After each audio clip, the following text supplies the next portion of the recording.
নমস্কার, আমি বাইরন বিশ্বাস বলছি। ভয় পেয়ে নয়, অন্যায়ের বিরুদ্ধে আমি লড়েছি, লড়ে যাব। অন্যায় সইব না।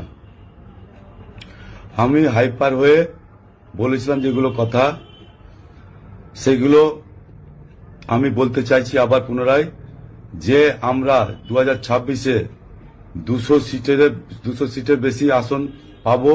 এটা আপনারা লিখে নিন, মিলিয়ে নেবেন 4 তারিখে। দ্বিতীয়ত, অমিত মালভিয়ার বিরুদ্ধে আমি নিজে কোর্টে গিয়ে ওনার বিরুদ্ধে কেস ফাইল করব।